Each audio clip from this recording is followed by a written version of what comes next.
Right. Good afternoon and welcome everybody. I am Susan Murray. I'm director of the David Hume Institute, which for those of you that have not joined us before is an independent think tank based in Edinburgh. Thank you for joining us for what I'm sure will be another lively discussion and thought-provoking looking forward to 2070. As a charity dedicated to diversity of thought, our work is only made possible through the generosity of supporters. My colleague Lucy, who's handling all the tech today, has shared a link to our website in the chat if you'd like to find out more. Today, we're going to discuss a new book, Scotland 2070. It sets out an ambitious vision for focusing on new opportunities and taking a long-term view to imagine a country that is healthy, wealthy, and wise. For the David Hume Institute, it's very well timed, as for the last 9 months, we've been researching the actions we can take for Scotland to build forward better, for a country to become more prosperous, sustainable, inclusive, and fair. The book focuses minds on the kind of Scotland do we want? What kind of Scotland do we want to imagine for our children and our grandchildren? The David Hume Institute, in partnership with the Scottish Youth Parliament, brings you a conversation with MSYP Emily Nix and two of Scotland's 2070 authors, Hilary Sillitto and Ian Godden. Unfortunately, Dorothy is unable to join us today. The authors bring a wide range of international business experience from engineering, energy, management consultancy, property and healthcare. And Emily brings experience and perspective from her work with the Scottish Youth Parliament, and fittingly, in 2070 will be roughly the same age the authors are now. If, like me, you've read the book, or you've just been intrigued by the book's recent widespread media coverage, there is a chance to hear more and think far beyond the party politics we're hearing in the daily election discussions, far beyond the constitution and the election cycles we've got. This is really looking forward to change in the long term.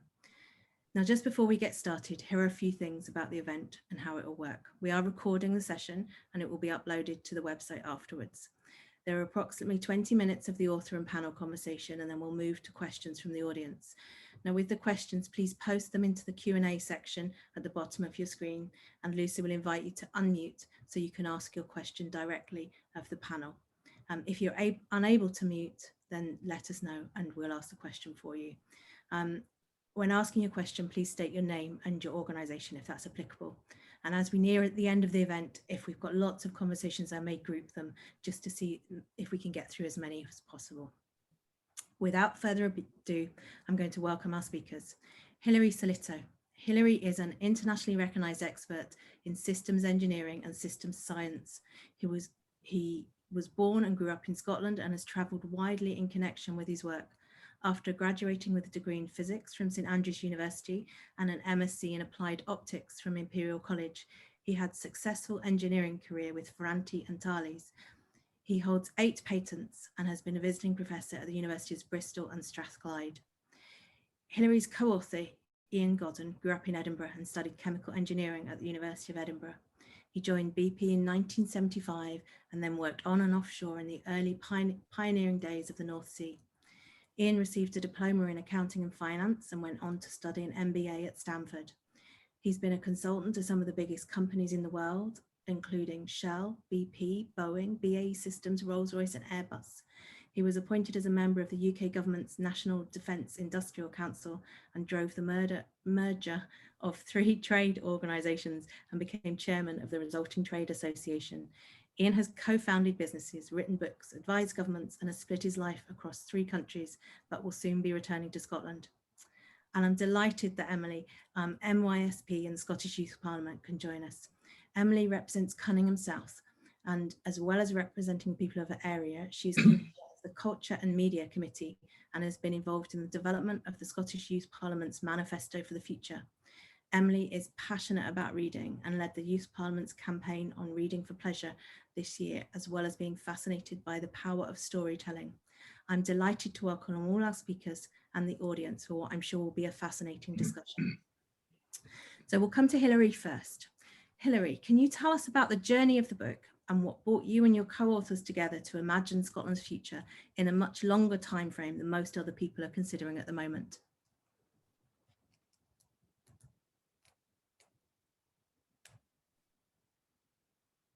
Oh, Hilary, you're muted at the moment. Yes, sorry, that is one of the standard jokes, and we even used it in the book.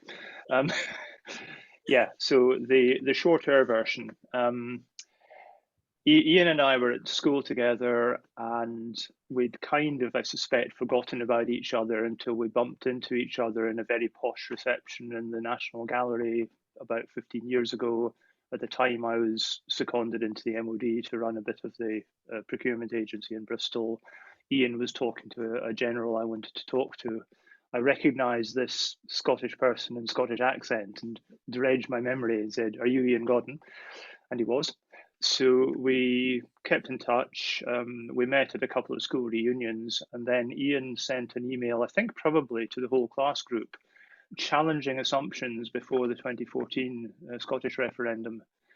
And I gather I was the only person who gave a considered reply. And then some years later, I emailed him saying, "Yes, you were right." As a result of which he contacted me a few months later, said, "Do you want to Zoom?" And he said, "How do you feel about writing a book?" So I said, "I'm written one and not doing another." And then we talked for a while. He had apparently been moaning about or complaining about the state of Scotland for 10 years. And eventually his wife got fed up and said, "Go on, write a book." And he was searching around for people he thought might be willing to help. So against my better judgment and my wife's, I agreed. And it's been a very entertaining and quite stressful as well trip since. But in the end, the result has been, I think, exceeded our expectations. It is a very successful partnership. And what made you choose 2070 as the year to look forward to? Well, it seemed far enough ahead that we would avoid the detailed politics. You know, with the sort of systems engineering and enterprise architecting background, you try and project forward to where you want to get to and then work back to where you are now, rather than where can we go from here. And that seemed a sense. First of all, nobody else was thinking that far ahead. So that was a unique selling proposition. It's far enough ahead. We've spent a lot of time arguing about when oil would be superseded by other technologies, and we couldn't agree when, but we all agreed that by 2070 things would be extremely different. It gets us beyond quite a lot of all the political issues and a lot of the "it's going to happen sometime, but we don't know when" sort of issues. And the really interesting thing was we'd identified, mainly Ian had identified, these 6 big trends he thought were going to shape the future of this part of the globe. And for all the iterations we did around, do we do a critique of the current politics? Then we discovered we couldn't without annoying somebody, so we cut it all out. Could we tackle quality of life and poverty? No, far too many other people are in that space and writing about it. Those 6 big themes survived unscathed through all that other change. So that told us these were robust. And yep. And do you want to give the listeners a whistle-stop tour of the 6 themes if they've not heard them yet? I wonder whether Ian wants to do that. I can do. The first one came to me when I was working with the defense industry, actually 10 years ago. And the Arctic was seen as the next big geographical trend, according to the Defense Review conducted in 2010. And it made me think and look at the whole Arctic northeast and northwest passage. So the first of the big themes is the fact that in 25 years, we won't say that the Suez Canal is redundant, but we will say that the shipping through it and the trade through it will be a lot less because the northwest and northeast passage is opening up a trading route that's 5,000 miles shorter. So the Arctic is the first big one. And given that Scotland is kind of at the end of the Arctic route, it's obvious that there will be a very significant different business in 25 years or thereabouts when the ice melts in a way that is regrettable but is realistic. The second was the fact that when we looked at the assets in Scotland, they were being underutilized, land, air and sea, or land, wind and sea, and the land and the forestry opportunity, which is to triple the current forestry. Secondly, to use the renewable energy from wind and tidal. So those were the next two themes that were very significant. And of course, the oil, as Hilary has said, is liable to be on its last legs in 50 years' time or thereabouts, maybe a little longer. The fourth opportunity was the fact that Scotland still has all the infrastructure for significant research and development, but had slipped out, like the UK, from the League of Innovative countries, and therefore there was an opportunity to invest in research and development and rejoin those. So that's the fourth. The healthcare market, which is both an attractive market and an important one for anybody's sustainability, and where Scotland has tremendous strengths, was number 5. And number 6 was the need for and the possibility of thinking differently about the infrastructure. I'm not sure if that was a quick win through, but those were the 6 that were fairly obvious. And by the end of the process of reviewing it with about 35, 40 other people around not just the world, but not just Scotland, but the world, these 6 seem to stand up. And Emily, just coming to you, what were your reflections on reading the book? Honestly, it was very comforting. I think it's really easy for everyone to feel quite like doom and gloom at the moment, but the book, especially with the long time frame, it really takes you out of that and takes you out of all of the debates that are going on at the moment that, while important, maybe aren't going to be as critical in 50 years' time. I think when you look at like polarization and how big an issue that's became recently, especially in the way that we use the internet for the majority of our information now, it's to see something that doesn't really have political ties. It's just a vision of what we can achieve together as we work together as a country. It's really comforting, and it makes, I mean, I know as a young person, but maybe I think for most people, it does make you feel a lot more at ease and optimistic about what's going to happen going forward. And how did it fit with the kind of things that young people are telling you that led to the Youth Parliament Manifesto that looks to the future? I think a lot of it really resonates with what a lot of young people are talking at the moment. So I'll give a slightly SYP policy, slightly personal response. But Scottish Youth Parliament have a manifesto, and it is for the next 5 years rather than the next 50. So it's much more short term, but a lot of the issues that came up tie in, even if in a more small scale fashion. I think changes to our healthcare service is highlighted to us so often by young people, and it was one of the top ideas we brought to the David Hume Institute's action project, was creating mandatory training for all those that work in education and healthcare settings to identify how to spot and support mental health problems for young people. But that's just the tip of the iceberg in that. I think we need more accessible healthcare regardless of age, location, income, loads of other factors. And education as well was massively important. The point raised about an education system that fosters leadership and critical thinking really resonated with me, and definitely with a lot of other young people. Improvements are being made to our education system at the moment, and it's constantly getting better, but a lot of young people do so often feel really frustrated and feel like they're not actually gaining skills that they can use in their day-to-day life in education. And there's definitely a balance to capture there, because things like maths and English and science are very important, but they do need to be tied in with skills that young people can use beyond those subject areas. And I think we will see change in that, especially in like our assessment system, particularly in the pandemic. We're realising that the old assessment system isn't working in the pandemic, but for a lot of young people, it's not really been working in their favour for a long time anyway. I think youth work definitely brings in those leadership skills and provides more diverse and alternative ways of gaining education. And the Scottish Youth Parliament is really keen to see youth work funding being protected by law and want it to continue to be a key part of our education system. There's loads of other issues that tie in with the way that young people feel in the book. like focusing on new and radical solutions to long-term issues. I think things like tackling drug misuse is an issue of public health rather than a criminal one, and making Scotland more sustainable. But I could talk about all that for hours, but that'll plug to SYP's From Scotland's Young People Manifesto if you're more interested in that.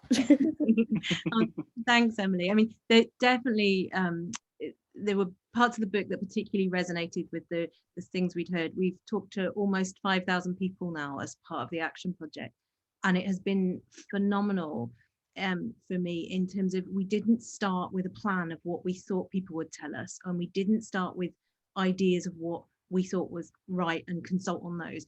We just started listening to people in conversations that we thought might disagree, might have different backgrounds and perspectives, but what we actually got was quite a lot of agreement, and we were quite amazed. And some cynical people have said to me, well, that always happens if you get people in a room and you try and, but actually there was a lot of consensus that people wanted action, and there was a lot of positivity, a lot of rolling up their sleeves and ready to get on with it. And that's a sense I got from the book, I think, in particularly the mindset shift that is needed.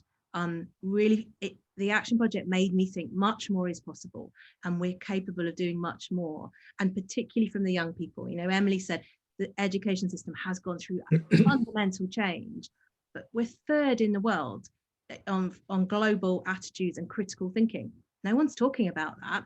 Only Singapore and Canada are ahead of us in the rankings, but we're focusing on the things that we valued from the past, whereas actually that might be the skill in the future that we need to celebrate the most. But I think for me, it's that not being afraid of the change. The change is coming, you know, and the book helps us think about changes from the perspective of, you know, Hilary and Ian and the life experiences you had. But how do we then talk to other people like Emily and the different experiences coming through? And so all of those things coming through, you know, it might be that 2070 doesn't look like the book, but it's really important that we think about it now. And one of the tricks you use that I think is really helps us imagine it, and I don't know if Ian or Hilary want to reflect on this, is how you use storytelling in the book. Do you want to say anything about that? Because it's quite unusual for a sort of futures paper to use that style. Yeah, well, it's back to having decided we were going to do this. The next problem was to make it different from all the other books out there. So first of all, looking further ahead, and second, Ian was emphatic it was not to be a dry academic book. And after I read a few of the other books about Scotland's prospects, they were all saying we should do this, and isn't it terrible that we're here? And we thought, well, okay, it's quite easy to differentiate from that mindset then. And I wrote a previous book, and in order to sort of develop skills for that, it was a technical book about systems engineering, and to develop skills for that, I went on a writing very short stories course. And I wouldn't claim to have been the star of the course, but at least it got me thinking a different way.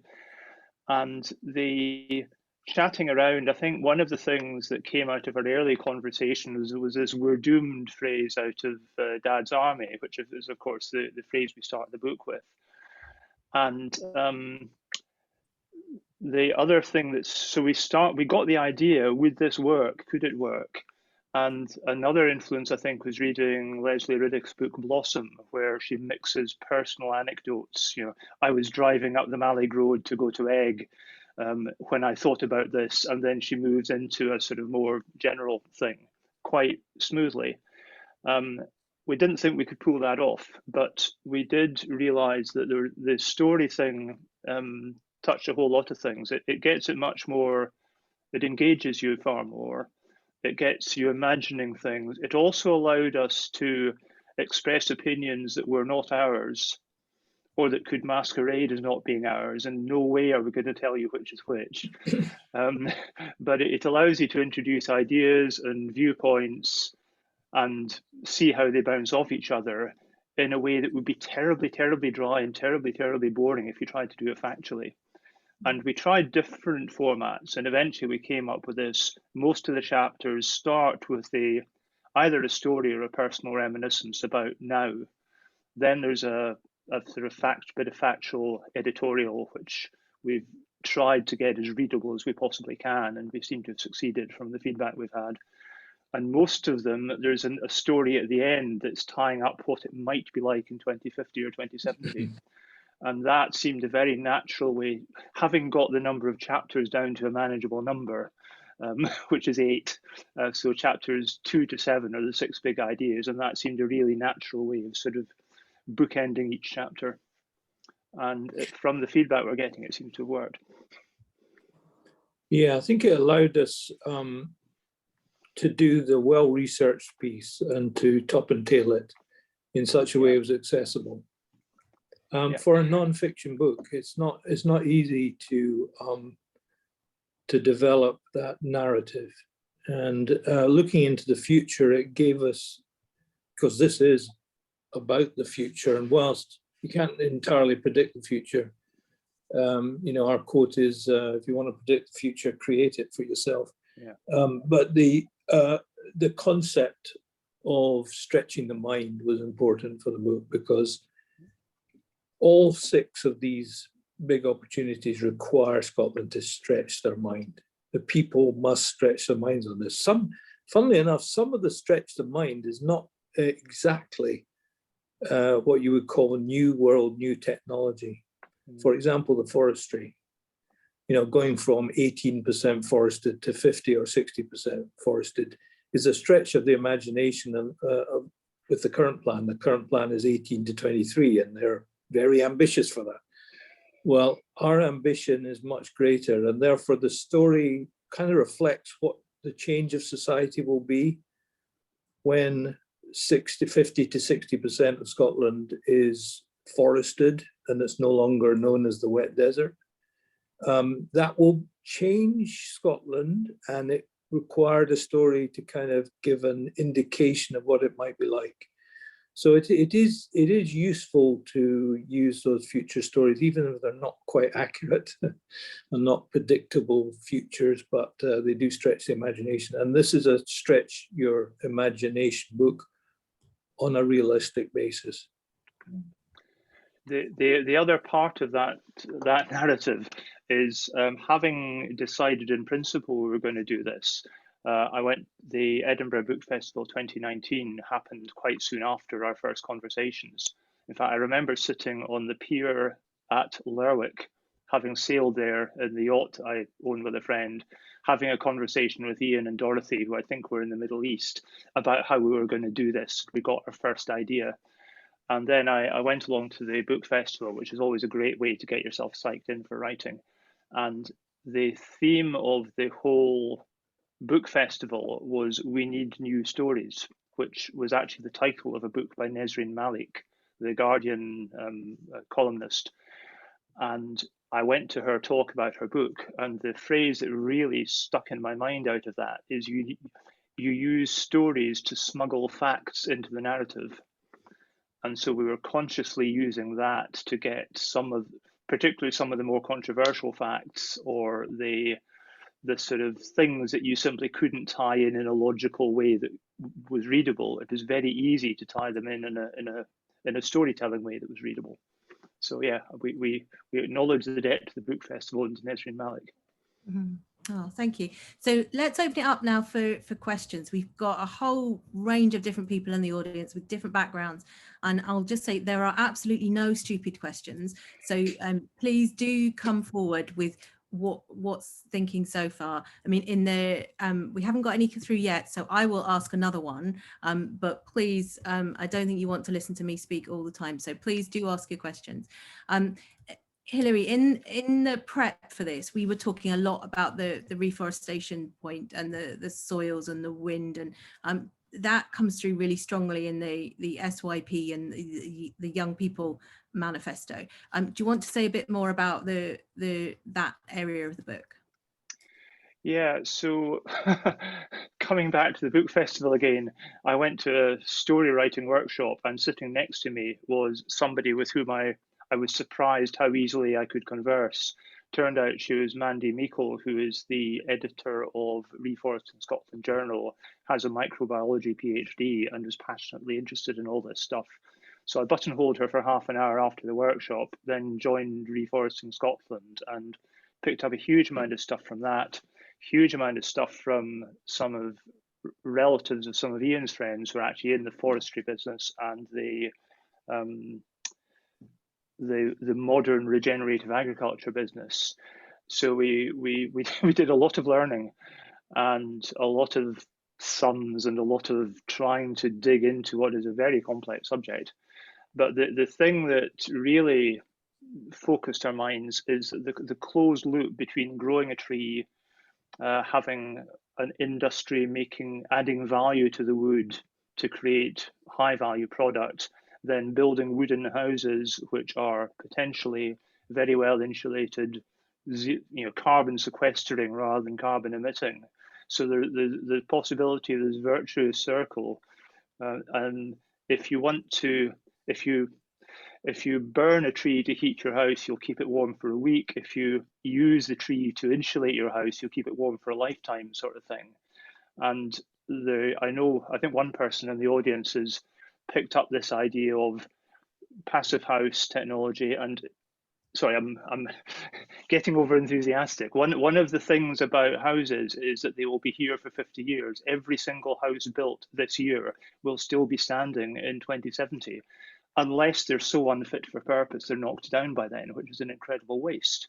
And every house built this year that is not built to passive house standards will have to be retrofitted close to passive house standards in the next 30 years if we're to meet our net zero by 2050. So it's totally insane. And this is something that's totally within Scotland's control. We can decide how to manage our forests. We can impose standards in house building. We can invest relatively modest amounts in the new off-site manufacturing techniques for houses and the new laminated, glued and cross-laminated timber technologies that allow you to make very strong structural components with bits of wood that you can get out of 30-year-old trees. So there's a huge story there about building our own, about effectively taking control of our own lives. Britain is one of the biggest net wood importers. The price of timber is going through the roof at the moment because people are chopping down trees to burn in power stations, which is the stupidest thing you can possibly do with wood. So there's a huge story there, and it allows us it allows local communities, I was going to say us, to put work into local communities. No, it allows local communities to take charge of their lives and their enterprise and their businesses and generate far more value. And the social housing world is actually ahead of the commercial housing world in deploying passive house technology because it makes sense and it solves fuel poverty.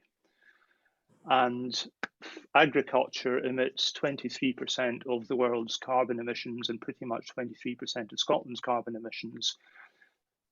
That's almost as big a problem as transport, and agriculture needs to shift to close to zero emission if we're to meet net zero in 2050 as well.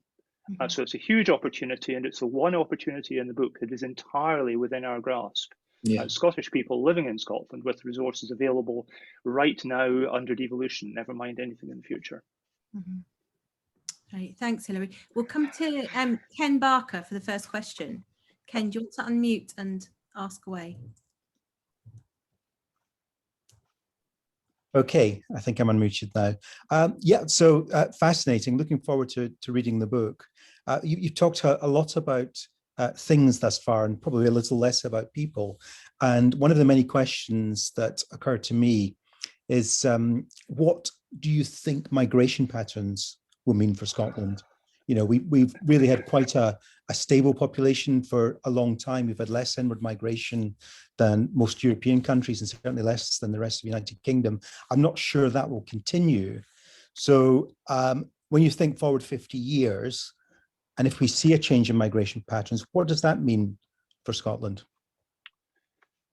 Oof. We have focused, as you say, on what we think the activities of Scotland will be, and have looked less at what we would call the inputs, so more the outputs. So we have studied the opportunities that Scotland has from a market point of view. If you step back and say, okay, so what would be needed and what is needed for those opportunities? then I think you come back to this issue of the fact that Scotland has been losing talent over time. I'm an example, my wife's an example, losing talent. And there is, and there has been, with the demise of industrial Central Belt in particular, but also as we look ahead to the oil shift to renewables, there has to be, and there will be, an acceleration of immigration into Scotland, or at least a prevention of the emigration. So it's a natural consequence of what we put forward. We have not put in our book anything about the policies required for that. That is something in many respects, the social policies required in order to achieve these 6 market opportunities is something that we don't address very explicitly. We do mention the skill base, we do mention the need for research and development, expansion, tripling of development and doubling of research. So by definition, that requires a set of new skills and a set of new capabilities, which will be brought not just from Scottish universities and schools and from training, from apprenticeship, but also from outside. And that is one of the themes that is a derived theme, but not one that we've addressed specifically.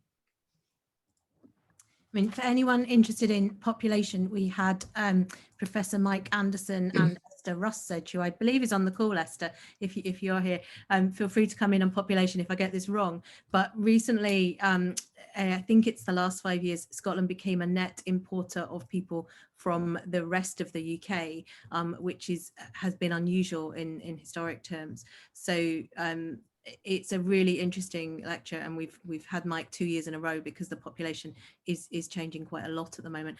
Who knows if that will be the same after COVID, but we're definitely seen as a place with good quality of life. And I think that mindset change that you have to leave Scotland in order to thrive and excel in professions is changing, and partly that's because of digital infrastructure. I mean, do you want to say something on that, Emily, as a young person thinking about the future ahead? I mean, where do you hear young people say about prospects and things? I think if in terms of like digital opportunities, I think more and more opportunities are arising with with more access to remote learning and working, and the pandemic's definitely accelerated that and forced some creative thinking. I think even events like today, like how many people here were speakers or audiences might have struggled to make it if it was an in real life event. I know throughout the pandemic, I myself have had access to a lot of things I previously wouldn't have had, job interviews and meetings and workshops that just I couldn't have done because of the time it would have taken me to get there. But that said, it's not perfect at the moment or even functional for a lot of people, especially for our rural communities who really should be the people that are benefiting most from digital opportunities. A lot of rural young people are repeatedly raising issues around having unreliable internet access at home, which means maybe they miss out on parts of their education, or working from home simply isn't possible. I think projects like R100, which is really great in theory, should be able to fix this, but they're just not being quick enough yet. And that's not even just in a rural context. I think many young people living in deprived areas, such as my own constituency, often experience a lot of social inclusion, and they're being massively impacted by this if they can't afford broadband, or maybe they have an entire household working and learning from home. It's too much for the internet to keep up with, or they don't have enough devices. There was one young person with experience in the criminal justice system told us in a focus group that they get 4 gigabytes of data a month, and that's gone in one Zoom meeting. So they can't access their college, they can't access anything. I think SYP believes that every young person in Scotland should have access to fast and reliable internet and devices to access the digital world. And ensuring this is a key part of moving Scotland forward. So it was really great to see that stressed in the book, because we do need inclusive infrastructure, or we do risk leaving people behind. So I think it's getting better, and there is opportunities potentially there if the infrastructure gets fixed. But if we don't fix the infrastructure, there's some improvement, but ultimately it's not enough yet. May I jump in here? It's shocking. I mean, there is no doubt, and we're in danger of becoming very short-termism here, but there's no doubt that we in Scotland are in a shocking state in terms of digital infrastructure, and it needs to accelerate like mad. And that's not a 50-year acceleration, that is a much shorter. I was sitting next to two Estonian characters recently who were saying that when they leave their country, they're amazed at the lack of digital in some of the surrounding countries in Europe, and that's them going to Germany as well. So we're talking about, you know, not just backward infrastructure countries. Scotland has got a huge way to go on infrastructure for digital to be able to get anywhere close to being world class, never mind, you know, average. And in the book, we were very, very explicit, both Hilary and myself and Dorothy, who have experienced it and experienced it badly. It is shocker. And the sooner it is done, the better. We ourselves have invested in a couple of broadband for rural. We just say that unless that is fixed, some of the other issues in our that we're putting forward just won't work. They just won't happen without that. So that's something that we do come off the fence on quite short term and say that there's a huge need there, and we've really slipped behind. Okay, Hilary, I can see you want to come in with a point, and then we'll quickly go to Michael afterwards. So. Yes, I wanted to come back to the question, which was about immigration and emigration. From a personal point of view, I'm very pleased that our own two children went to university in England, got jobs in England, have moved back to Scotland, settled in Scotland on better salaries than they were earning down south. There was a huge stooshy on Twitter this morning about Leslie Riddick's article predicting that were Scotland to become independent, there would be a flood of people coming north from England. And in fact, I think we're seeing that already as a result of Brexit. People are moving out.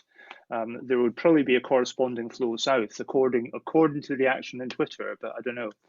But yeah, a big part of our motivation actually was we want our children and grandchildren and their children to have good opportunities in Scotland, to have good quality of life and good jobs and good prospects. That's really important to us. Okay, Michael Chichler, hopefully I got that right. Do you want to unmute and ask your question? Near enough. I'm very much enjoying having my imagination stretched here, and all the themes and the topics are absolutely relevant and interesting and fascinating. But look, just even speaking for myself,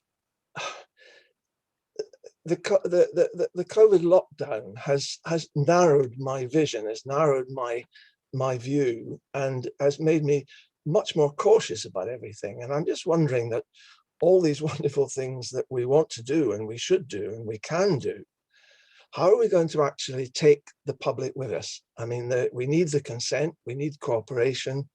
How do we sell it? Well, the first thing I would say is never waste a good crisis. The second thing I would say is that no, that's not fair. I think the lockdown has been good for some people, bad for others. But there's somebody, I think, who's in the audience who approached us actually on this passive house thing, saying there's a lot of communities who are effectively the top-down control says stop there and we'll come and fix you when we can, who are perfectly capable of taking things into their own hands. So I think if you've got things that communities can handle themselves, and social housing in urban deprived areas is an obvious example. There's huge success stories of community housing associations that have outperformed the sort of council organised ones. Some of this can be done by communities by themselves now. Some of it needs change, some of it needs empowerment, some of it actually needs bigger change at the top. But I think as people, there's a huge groundswell of change. The one thing we see from Brexit is that everything is totally destabilized. We can either hide from that like rabbits in the headlights, or we actually have to get out and do something. It's almost a matter of survival. Staying still and expecting nothing to change has stopped being an option. which is a bit alarming when you think you're heading for a nice, comfortable retirement and can go off doing the things that retired people used to do, and suddenly find you're doing this sort of thing. Sorry, is that fair? Does that in any way answer the question? And I think Ian wants to say something as well. Yeah, I was just going to add, your question's bang on. Our objective is to create a sea of optimism in the, an air of optimism in this, with the sea of pessimism of the moment. And I think the objective of our book is not to sell a book, right? The objective of what we have written is to instill in the people's minds a positive view that we can recover from the current situation. We say post-COVID, post-Brexit, post-oil. And then if you want to be political, then post something else. But and we stay off the post something else. But because that just distracts the whole point. The whole point is we've got a chance to be positive about Scotland. It's got so many assets, natural assets. It's got so many good people who've got capability. And it's got these we say six, actually, there may be six big opportunities that we can go after. Now, how do you get the enthusiasm going for that? That is a very good question. And it's one that we are now on the subject of, because in a sense, what we haven't done in the book, which we plan to do, is to try and get this enthusiasm into all the institutions. Fortunately, the David Hume Institution has taken that challenge, and we are keen that others will take this challenge of the air of optimism in the sea of pessimism of the moment. And that, to me, is not something you can do with a book or whatever. It's to do with people communicating, people believing. We have a lot of negativism around at the moment. Mm-hmm. It's just totally unhelpful to what we see as a 50-year view, a 50-year journey. It will take a lot of work to get that enthusiasm. And I think without that, this will fall flat.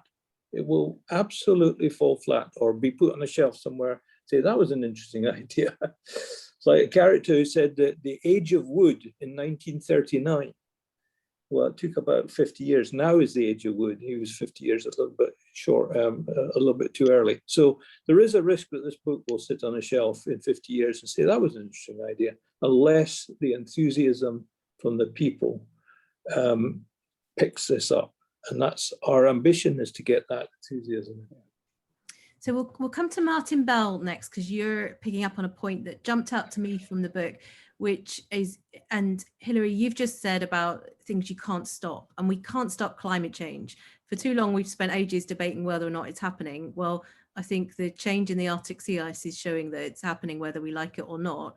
And actually, it does open up opportunities. And some of the businesses we spoke to in the Action Project were really saying what a market opportunity that was for us. And so reading that part of the book about the Arctic sea ice was fascinating. Martin, do you want to ask a question, please?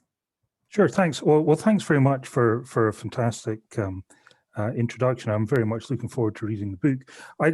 When I saw the press coverage of the book initially, it felt like I was going back in time, because the idea of using Scapa Flow as a transshipment hub, well, Alf Baird at Napier was talking about that 20 years ago, and in studies funded by Scottish Enterprise and the like. And I guess you were starting to answer my question before I asked it, but I don't think we are short of long-term visions and aspirations, but I think the real problem is in execution. So why is that, and what can we do to make these longer term ambitions happen in reality? How can we take these small incremental steps that will deliver us to that position in 50 years' time? Well, you can't do it with austerity. You cannot cut your way to growth, and you cannot cut your way to prosperity. You cannot cut your way to success. So that's the first thing. And the second thing is obviously politics is in stasis at the moment because of the aftermath of Brexit and the imminence of the independence question for Scotland. And it's bizarre because in some ways things are changing faster than we've ever seen them before. But on the other hand, the politicians are just trying to hang on to this short-term roller coaster for all they're worth. They cannot think ahead. They've no idea. You know, all these questions about what an independent Scotland's budget would look like in 30 years' time. Sunak doesn't have a clue what Britain's budget's going to look like next year. So it needs we need to separate the short-term politics from the long-term strategy. And we have a lot of politicians who seem to be very good at publishing papers and say we'll start next year. Not very many who know how to say, okay, we have to do something now. And I think it's having this kind of conversation has to be the starting point. Getting the politicians engaged, maybe the politicians have to get past their current hang-ups before they can even think further. But where are all the business people who think that's a really good opportunity? We could grow quite big, successful companies out of this. We have all this maritime expertise in Scotland. Why don't we consolidate it and move to the next generation? There's £800 billion worth of funds under management just in Edinburgh. Most of that is invested overseas in speculative casino investments. Why isn't that ploughed into Scotland's future instead? Just asking. There are two theses that we have. One is leadership issue, which we don't address in the book, but we mention as an issue. And that is a leadership that comes in grassroots as well as leadership from the top. And I think to address your question, I think you have to tackle the leadership issue at all levels of society. And in fact, that is something that is being considered now, how to lead ourselves out of the issue. There is a tendency to say it's somebody else's fault, somebody else has to fix this. And we will need to do a ground up leadership expansion, I think, and a belief, which some people are starting to do and starting to believe in. And I think that's one aspect of a change. The second is, as Hilary and I've already alluded, start with the things that are within your control. And you can argue about the wood-based economy. It could be about 3 to 4% of the GDP, which is about half of the current oil. But it could be from small steps taken in local communities as well as central thinking. And if you look at the current policy, they are talking the right language, but the action is probably missing a bit. And that's where I think there is a possibility to start. The other aspect, of course, is industrial policy, which is a more central issue. And that's one that we do, both of us have lived in that world. I've spent many a year dealing with national industrial policy or lack of it. And I'm afraid that's a gap which probably would require a cross-party perspective, building off, Scottish Investment Bank and other initiatives of that nature and pouring more money into that. So there is definitely a funding and leadership issue at the back of this, but small steps can be taken in a few areas to get the whole thing going. And we've got some suggestions about that, but there is further work to be done on those two subjects. Thank you. We've got a question from Eric Cordiner. Eric, do you want to ask the question? Although I'm not sure if Hilary or Ian will be able to answer it. It's about historic buildings. No, thanks very much. And hopefully it's not too daft a question. But what really caught my attention earlier was, and I apologise, I came in a little bit late into the whole meeting. But what caught my attention was the whole wood economy, and totally fascinating, totally interesting. And my question really is around, has much consideration been given to, Scotland's huge, immense historic building stock, and how does that fit into the equation if you're looking forward to 10, 20, 30, 40 years time? Because it's huge building stock, some of it housing, some of it obviously used for other purposes, public purposes and so on. But a huge challenge in terms of the whole ability to maintain that historic stock, to keep it adequately heated. It kind of goes against the grain that you're almost at one side you're saying, we have to we have to be much more efficient with our use of energy and so on. And the example of new build using timber is a great way to do that. It's a totally circular economy. But the older buildings are a real challenge. And then you bring in other aspects such as there's quite a lot of talk these days with coming out of a pandemic and people being used to working more rurally and from Scotland rather than travelling to London, for example. Flying to London, you can work from home, work remotely. And this is posing a big challenge for the cities because the cities are saying we have all this huge wealth of buildings which are not really suitable for this modern way of working. And we're going to retrofit some of these buildings to make them for use as houses and so on. And that might apply in Edinburgh, Glasgow as well, for example, as we move forward. I just wondered, it was more a general sort of question in your thinking.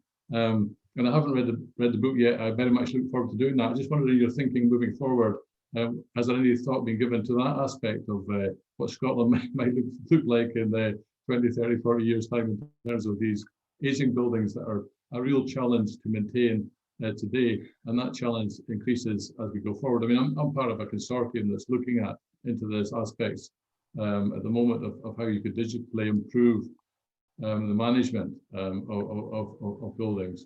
But I'm just curious as to whether much thought had gone into that in terms of possibilities for the future. I think a great deal. Both Ian and I own oldish houses which we are trying to make energy efficient. I'll start. We've got a 1930s bungalow in Ravelston, and we had an offer of a free heat pump to put in it funded by BEIS. Problem was, it turned out we had to it's moderately well insulated without going overboard. But the problem was we had to double the number of radiators in the house to let this poor heat pump warm, not hot water through enough surface area to heat the house up.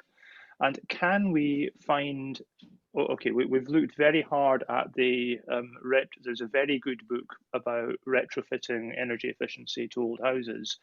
You have to do a lot. You've got to get the insulation right, you've got to get the draftsproofing right.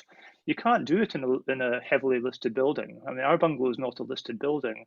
With the benefit of hindsight, it would have been cheaper knocking it down and building a passive house in the same envelope. And a friend of mine, his daughter is a passive house qualified architect working in one of the firms up north. And her answer to this is knock it down, rebuild. It's not the ideal answer. You either have to lose volume inside or you have to put cladding outside, and you've got to do stuff about drafts and you've got to do stuff about air ventilation. And at some point, we're going to have to make a choice. Either we wear far more clothing in these old buildings in winter, or what I'm hoping is that if we accelerate passive house for new builds, some of the technologies will be reusable in retrofit as well. But there's a huge skill problem about retrofit because 99% of the building tradesmen do not understand what you have to do to get a warm house. They aren't trained to do it. The employers don't care about it because they just want to put rubbish up as quickly as they can. And I don't know if Ian wants to comment on where he is. Well, with his new as owner of historic listed buildings and how that works, I'm only qualified as a consumer. Not we don't deal with it in the book, and we're not qualified as an expert on this subject. But my observation is the following: some radical thinking has to take place. Yeah. That either if there is a desire to preserve, and we've got a thick stone building in the middle of near Aviemore, which is restrained. We can't put certain things in because of bats for insulation, and we can't do this and we can't do that, we can't do the other. There's a huge issue over how you can retrofit existing old buildings for new. So there's a lot of nice lot of theory about heat pumps and so on, but in reality, this is a tough one, and we don't address it in the book. We mention it in passing, I guess, but it's, that requires a major rethink if we are serious about the climate change retrofit of existing buildings, because the net result, if we accelerate the need for dealing with the environment, we will have to demolish old buildings, because the current economics are such that you can't, with the current regulations, with the current economics, you just can't get there. It doesn't happen. We're looking at heat pumps ourselves for one of the buildings in Edinburgh, and it's impossible to make it work. Yeah. Impossible. I think at the moment that we're coming up close to our cutoff. Yeah. So I'll rush through and say there is quite a lot of work done on this by Historic Environment Scotland. It's also come up frequently as an issue in the Action Project, with communities losing historic and iconic buildings in communities. But actually, when you look at the whole embodied carbon of demolishing and reconstructing, sometimes that carbon footprint can be worse than if you did retrofit. So it's a really complicated issue that we could probably do 2 or 3 discussions on. So I think with 2 minutes to go, I want to finish with Emily's thoughts. So if there's anything Hilary or Ian want to sum up with in a sentence or 2 that you want to leave people thinking about, I'll let you choose who goes first, and then we'll finish with Emily's thoughts before I sum up with a few last words.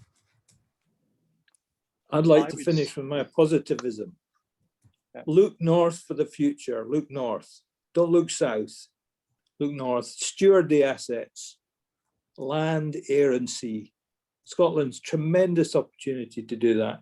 And let's rejoin the League of Innovative Nations by tripling our development and doubling our research, both at university and in companies. If that's, that's what that's the plea I would like to make to everyone, the opinion formers, the politicians, the leaders, and the people themselves, to get behind that. Fantastic. Hilary? Yeah. Don't wait for this to happen. Do it ourselves. Don't wait for somebody else to do it for us. Do it ourselves. Start now with enthusiasm and determination and recognition. It's not going to be easy, but it's well worth doing. And if you've got a friend who's miserable, give them a copy of the book. It will cheer them up. And Emily, last thoughts from you. Yeah, I think a lot of what was said in the book did really resonate with me, and resonate with a lot of the stuff that young people have said, which you can see across a lot of SYP consultations and consultations by other youth organisations. I know there was a point earlier on how do we sell it, but I think when you see how much young people are already caring about these issues, maybe not in the exact same ways as suggested, but I think it's not going to be as a major issue to sell it. I think, as I hate the phrase young people are the future, but as more young people get to vote and get into decision making positions, I think this is very much a possibility. And it's hard for me to picture 50 years in the future. I'll be more than triple my age, but I think it's doable, and it's very exciting to see that these are the changes that could happen. Mm-hmm.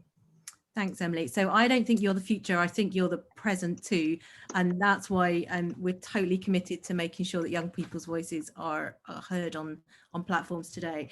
So unfortunately now it's time for me to draw this event to a close. I want to give thanks to our speakers, Ian, Hilary and Emily. It's been an absolute pleasure to have you here today. And also thanks to the audience. Yet again, you have given us more questions than I can get through, so I hope you forgive me if I haven't got to yours.